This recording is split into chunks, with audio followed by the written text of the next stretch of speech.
Hey bestie, hey boo thing. I am so glad that you are here.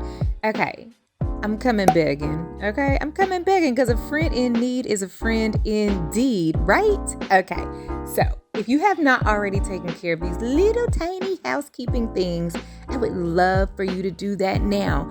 All right, I need you to please subscribe to the channel, hit that notification bell. I hope that by the end of the episode, at least you will have liked the video, comment in the comment section, and last but certainly not least, would you please share this episode with someone that you know would enjoy it also. It's coming up in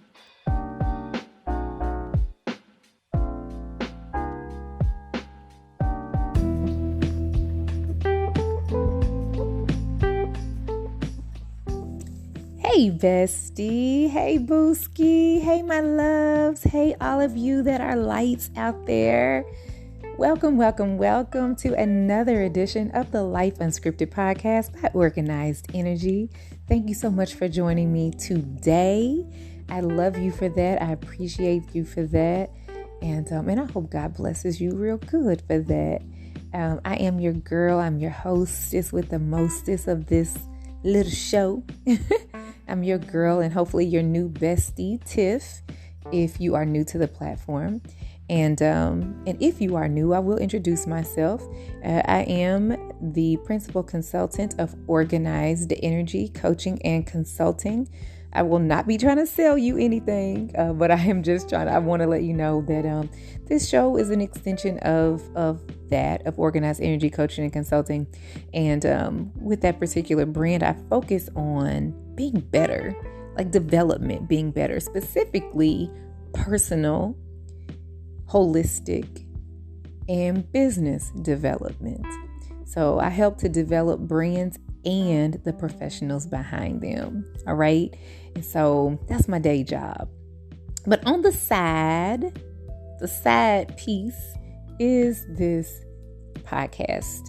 And I absolutely love you guys out there. I love my family, my podcast family. You all are amazing. And as a result of that love, I've married my passions for podcasting and business development. And I married those two passions. And so now you all, I can say that I'm also an author because I have released a few books recently, and you can check those out on Amazon or at my website. Amazon, if you go there, just to be short, because the title of the book is rather long, but just to keep it simple, you can go to Amazon and look up, Is This Thing On Tiffany Williams? Just look that up. Is This Thing On Tiffany Williams? And you should find the whole line of books and tools and resources there on Amazon, or you can come to the website, organizedenergy.co/is this thing on. All right. But again, I'm not trying to sell you anything, and you don't even have to go over there, but just introducing myself to let you know that I am the principal consultant of Organized Energy. Focus on those things, on just being better, helping people to develop their brands, and, helping to develop the professionals behind those brands.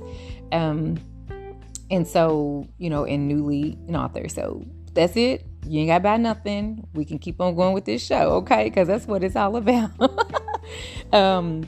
So that being said, we don't have to be long to be strong. But what do the preachers say in church? But there is a word today.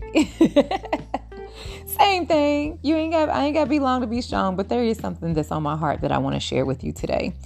And this is going to be real simple.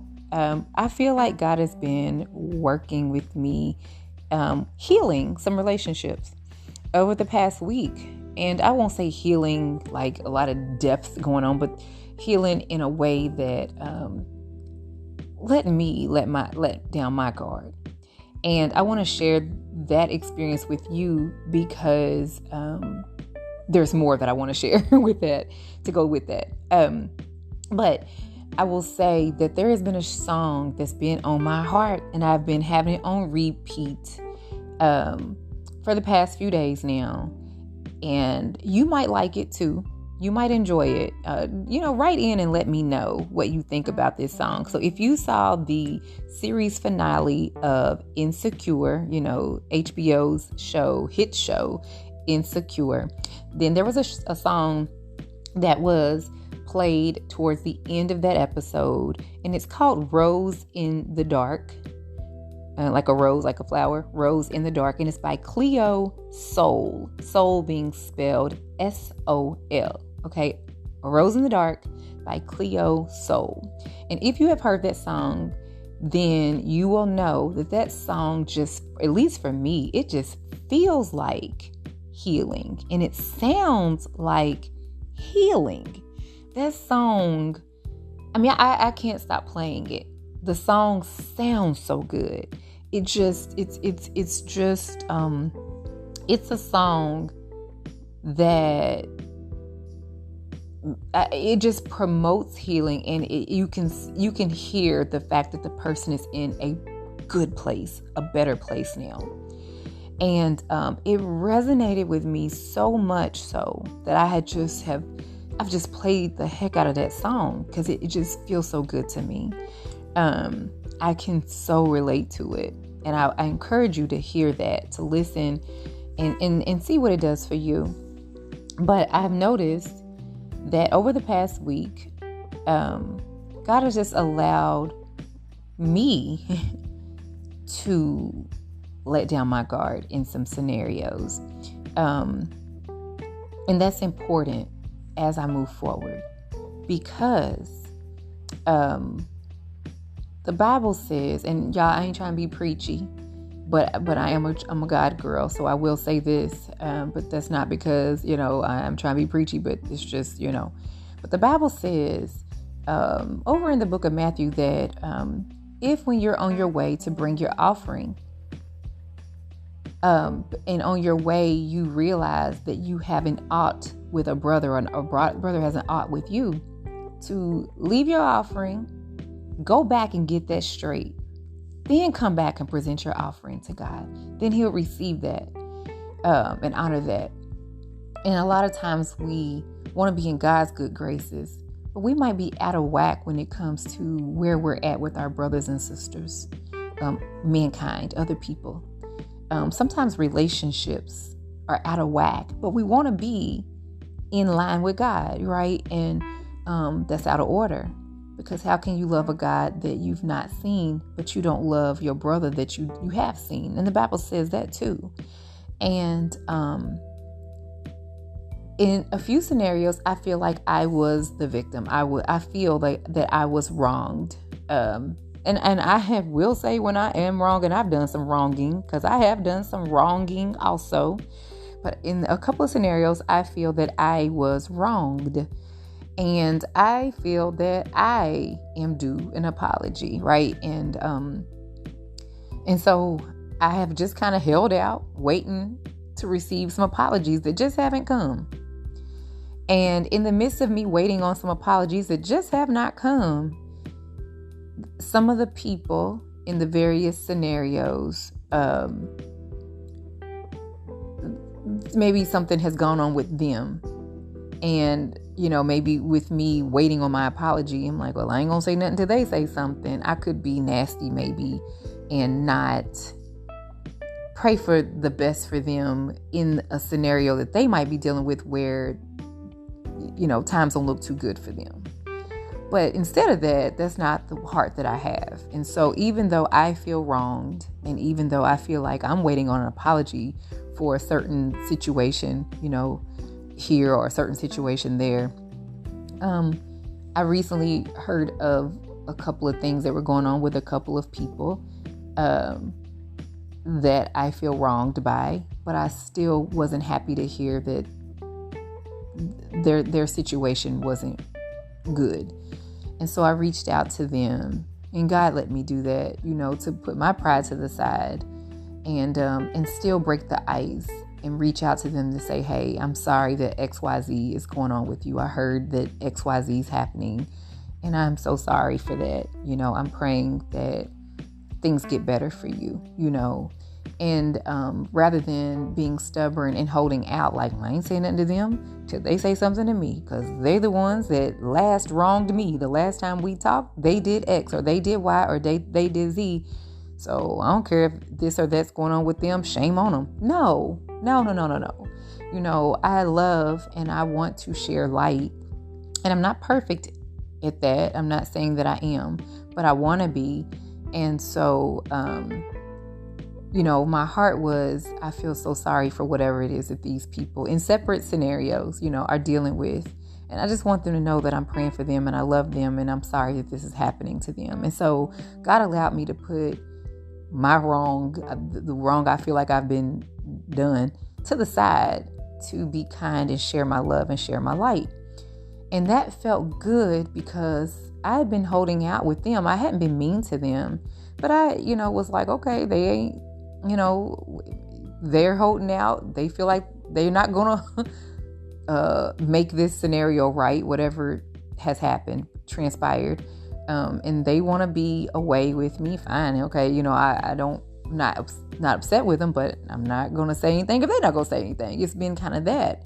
And so when you feel like you're the victim, then you feel like you have the right to be stubborn or to hold out because I ain't saying nothing because they say something, because they owe me this apology, kind of thing.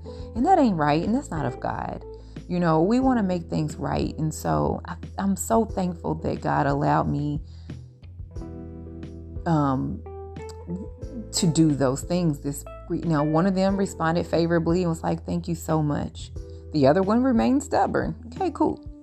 And so, there had been another scenario, and,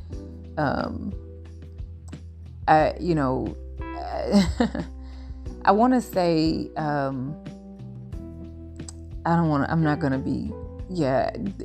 there had been a lifelong scenario that had been going on for quite a while, I felt like I've been the victim.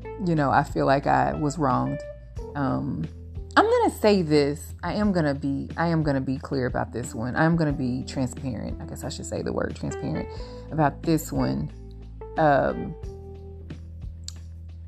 the only reason why I'm going to be transparent about this one scenario is because this show is about love and light and being better and growing and glowing and all those things that make you feel good. And I would probably be remiss if I wasn't clear about this one scenario. I don't do messy. I do not do messy. But I know that there's someone listening to this show who might need to heal. And because of you, I'm going to be transparent about this one instance. Because I want you to be inspired, whoever you are. I need you to get this too. I was just going to speak in general terms because I felt like in general terms, you all would still get the message. But I want whoever it is that needs this to get this, and I am going to be transparent. And I feel a little awkward doing that, but I need to do that.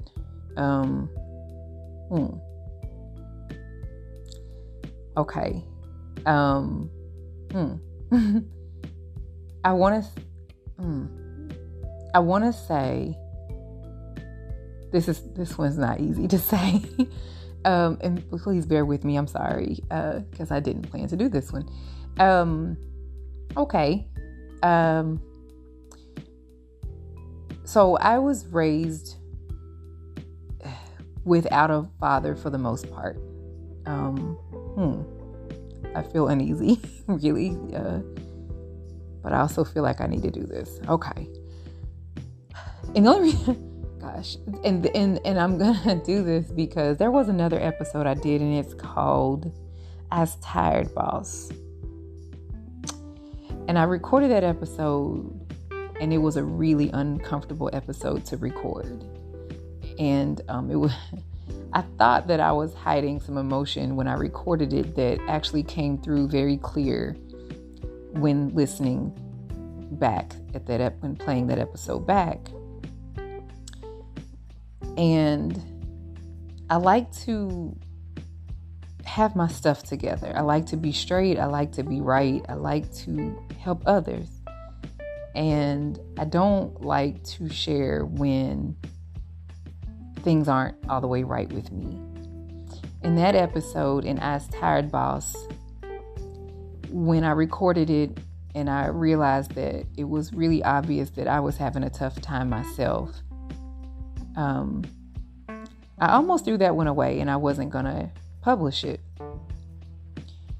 because it was showing a sign of weakness in me. And I thought, for me, me, I'm not going to air this episode. And I felt led to put me and my pride to the side and to air that episode, publish it anyway. And I felt so naked. I felt so transparent and I felt so naked. And I didn't even want to do it. But I did because I felt led to do it. And that has been one of my most popular, favorite episodes by many of you that have listened. And some of you all are new to the platform and you may not be familiar. And you can go back and check it out if you just want to. I almost don't want you to because it does make me feel a little uncomfortable. But it has helped a lot of people. And I feel like this is about to be one of those. So I'm going to just be honest. So I did not plan to go down this road, but so I was raised by a single mom. My parents were teenagers. They were still in high school when I was conceived. And my mom raised me by herself, mostly my grandmother until she passed away, but my mom too, of course. My mother raised me and my grandma. And, like maybe some of you all that are listening, my lived experience is that I wasn't raised with a father so much. I borrowed my sister's dad. And that's kind of who I, have had as a dad in my life. And so, yeah. And I've always wanted my dad, my biological father, to have a bigger role in my life, but it just didn't play out that way. And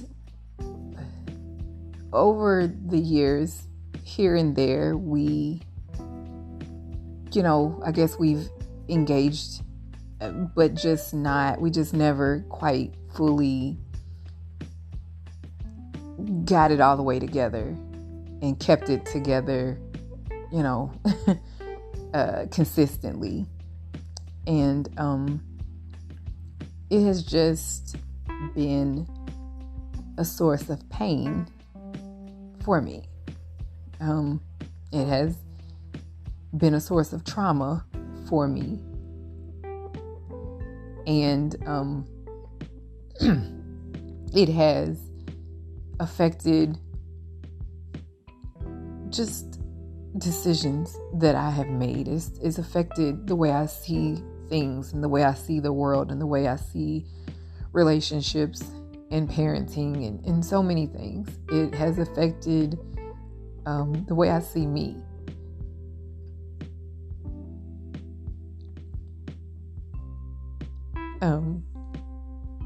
And it has brought me to the sofa, of a therapist for a long time. And so I'm so sorry. So I'm trying to figure out how to work this. So that being said, there has been some suppression of how I, would feel with that, in the last several years of my life. I think I finally got to a point where I was like, fine, this is not going to work. Fine, this is how he feels. Fine, this is how it's going to be. Fine. I don't care anyway. And, of course I cared. but it made me feel better to say, or I thought it made me feel better to say, I don't care. I don't need him anyway. I got a dad. God let me have a bonus dad, and so that's what I've done with it over the last several years. And recently that just didn't feel right, and so over the last year and a half, I feel like God has dealt with me on that. And even though I feel wronged, and even though, I have, said some things out of anger just because of that, I've tried to do my part to build a bridge and make it right. And that didn't really materialize like I thought it was going to initially. And when it didn't happen in the timing I wanted it to happen, or the way that I wanted it to happen, I said, fine, I'm done, God. I did what you said. I apologized. I tried to build this bridge. I've tried to, even though I'm the victim, I feel like I'm the victim. I've done all I could do. This person's it's still not going like I expected it to go. So God, I'm done. I did my part. I did what you want me to do. I could check that off my list. I'm done. My conscience is clear, and I've left it at that. And it would just come back and haunt me still, again and again. And so I've tried to build a bridge again this year. And this time, I introduced my dad to my daughter.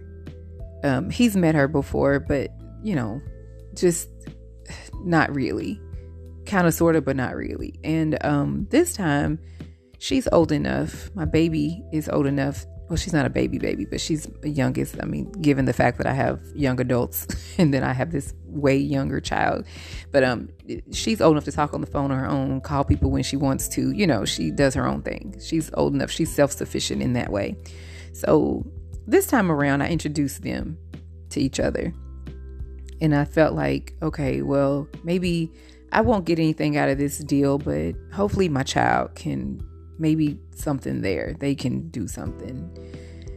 And they have just taken off and just have blossomed. Their relationship has just been beautiful. And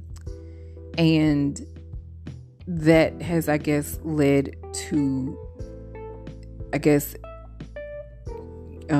opening the door, facilitating, making amends between myself and my dad through the relationship that my daughter has built with him. And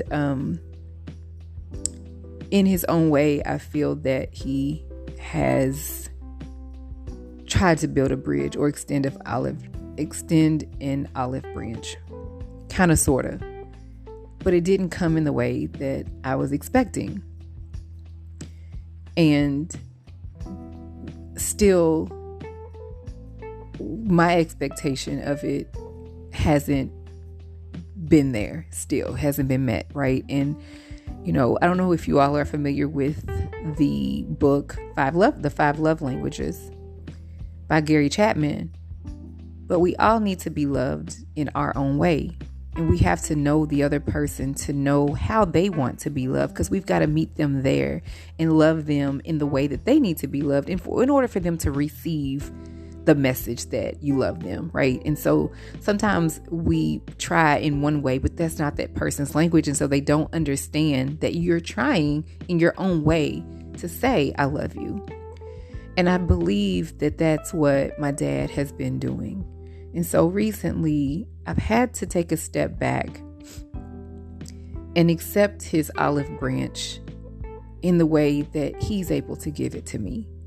Maybe not the way that I've accepted, that I wanted it or expected it, but I had to give him credit that in his own way, he is trying to say, I'm sorry.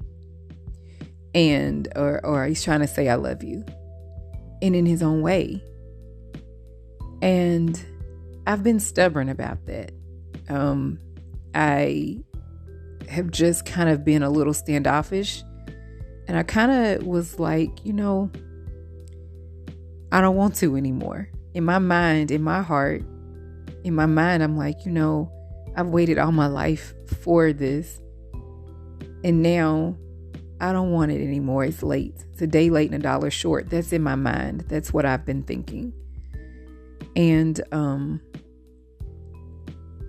he has continued to try to, in his own way, extend his olive branch. And in recent days, my heart has been softened.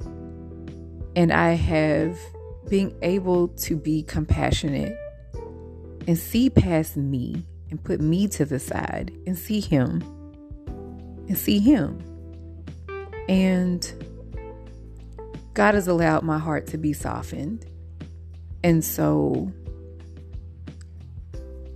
I reached out to him in a very small way, just in a text message, just asking how he's doing or making sure that he's okay, or whatever my message was regarding an instance. And in my own way, that was me saying, okay, I'm ready to break the ice.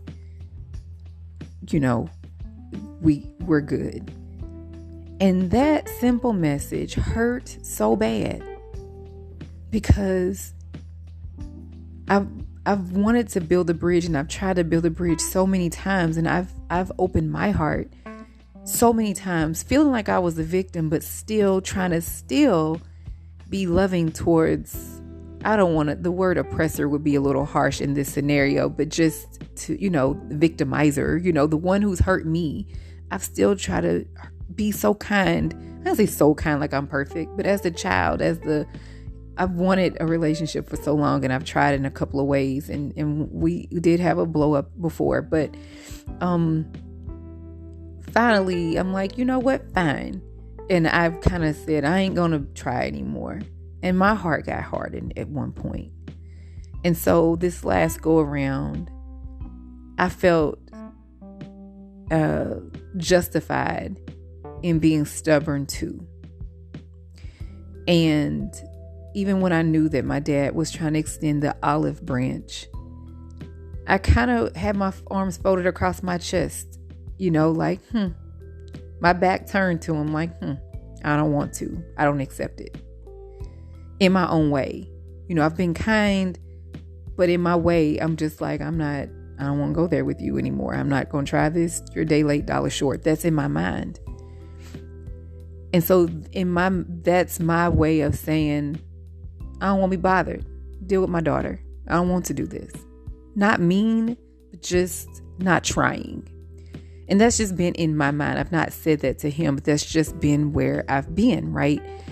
And I say that to say that's no way to be. I've never spent a Father's Day or a birthday or many days with my dad. I've never been with him on Mother's Day or Father's Day or birthday ever in my whole life. And very few Christmases, maybe, I don't even know how many, 2 or 3. I don't even know, not many at all. And I look back on a lot of missed moments, but also, God, we have great moments ahead of us if we would just be willing. And I don't want to ramble on this subject, but I want to say that that's one example. And there have been a few other examples in the past week where I'm like, I'm not speaking to them because they're not speaking to me. That's not right, and that's toxic, and that's not of God.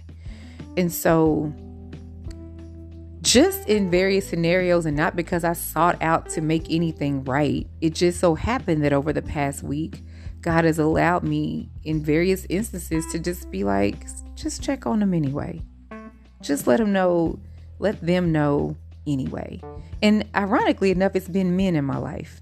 It's been the men, be it an ex-husband, an ex-fiance, my father, even my son. It's been all the men. Ironically enough, I've been praying to God for a husband. And I believe that as God has allowed me, just not even intentionally, but he's been allowing me to clean up some things with the men in my life. And I believe he's clearing the way for my husband. But again, as I started off with this thing, we can't necessarily get right with God till we get right with our brothers, because the greatest commandment is to love one another, right? Treat others how we want to be treated. And so we have to love everybody. Love those who love us, love those who don't love us, love those who wronged us, love those who have righted us. And he has made it okay in my spirit to love regardless, to reach out regardless, to share my love, to wish somebody well, regardless of how they've treated me. And like I said, it was tough, even with an ex-husband, but, I needed to reach out. Something was going on with him, and I was able to put anger to the side, unforgiveness to the side, and forgive, and to make sure he was okay, or just to send him well wishes for something. In other scenario, I ain't gonna say it was a lot, like I got a lot going on, y'all. I don't want to say I got a lot going on, but just in a couple of things. But I say all that to say, put your stick down. I said all of that to say, put your stick down. Your arms are too short to fight little battles. Let God do it. He can take a crooked stick and hit a straight lick. He can make wrongs right. Right? He can fix the things that we can't fix. We cannot control another person. We cannot fix another person. We can only fix ourselves. We really can't even fix ourselves. We need God to even fix us. We aren't in control of someone else's decisions. We're only in control of our decisions. And again, not trying to be churchy, but that's Bible. In Psalm 35, beginning at verse 1, David's talking about, he's asking God to battle with those who battle with him. You, God, contend with those who's contending with me. Not David. He asked God to do the battling. Why? Because God's the one that can win. We can't, but God can.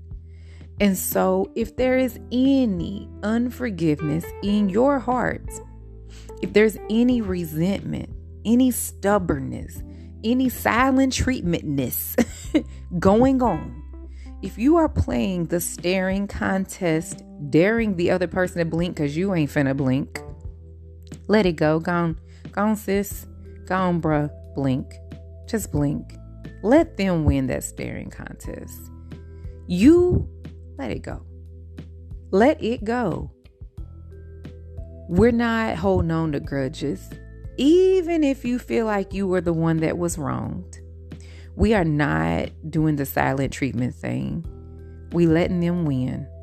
Let them win. Let them win.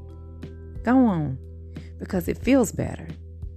It feels better to break the ice. It feels better to fix that thing. Now, hear me. Not everything is worth you going back trying to fix. You can make peace with it at a distance. I ain't say everything and everybody deserves you trying to go back over there. I did not say that. But if there is any unforgiveness in your heart, if you need forgiveness, you go and ask for that forgiveness.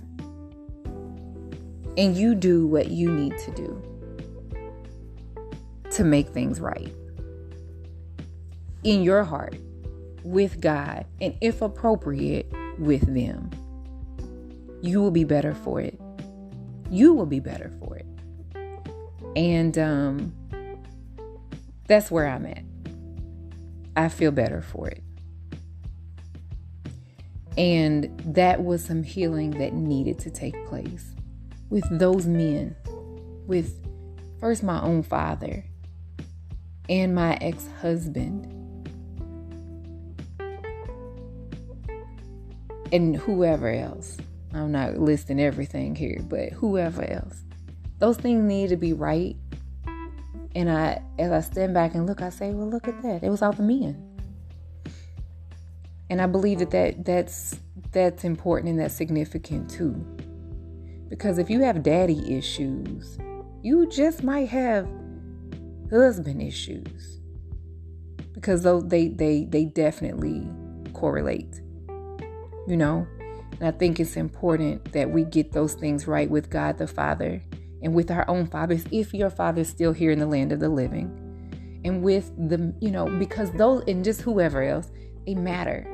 Because how can we get right with the new boo and a new husband if we just don't have things in order? It's important. And so in that song I mentioned, Rose in the Dark, she said, I had to grow the rose in the dark. I had to grow this rose, my rose, whatever rose, in the dark. And that's true.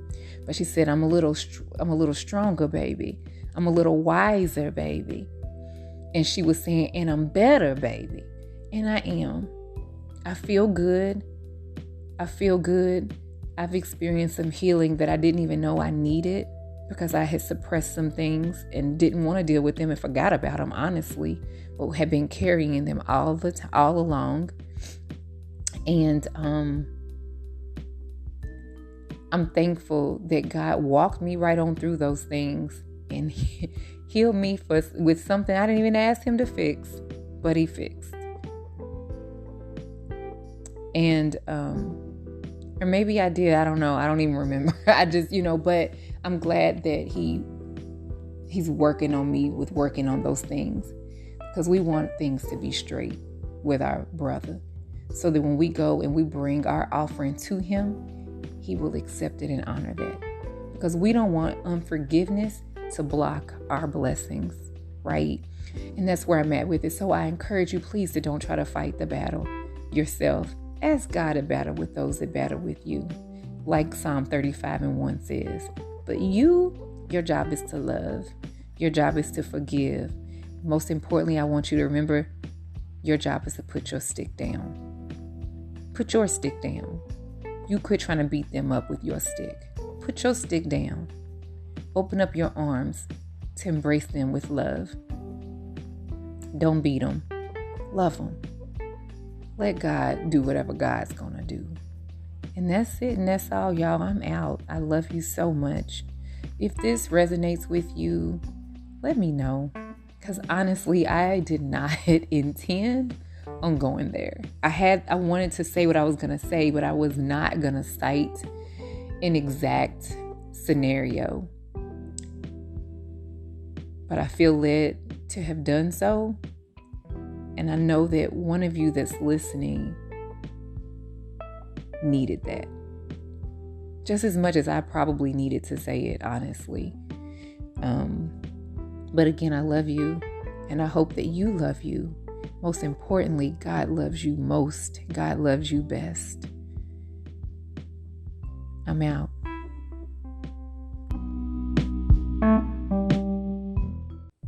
It is awesome to listen to my show, but wouldn't it be amazing if you could launch your very own? Go from listening to launching when you pick up my new book called Is This Thing On? The Super Simple Guide to Planning, Launching, and Scaling Your Podcast. And of course, it was written by a podcaster for new and aspiring podcasters. Building a brand and operating a business can get a little hectic sometimes. I mean, there's a million things to do and you only have 2 hands, but not to fret. I've got some goodies for you. I want you to visit organizedenergy.co/spill-the-tea. organizedenergy.co/spill-the-tea. I have curated a list of some of the favorite tools and resources that I use as I operate my business that have been amazing for me. They have helped me to save time. They have helped me to build my team. They have helped me to stay connected with my people. And I absolutely love so many of these tools.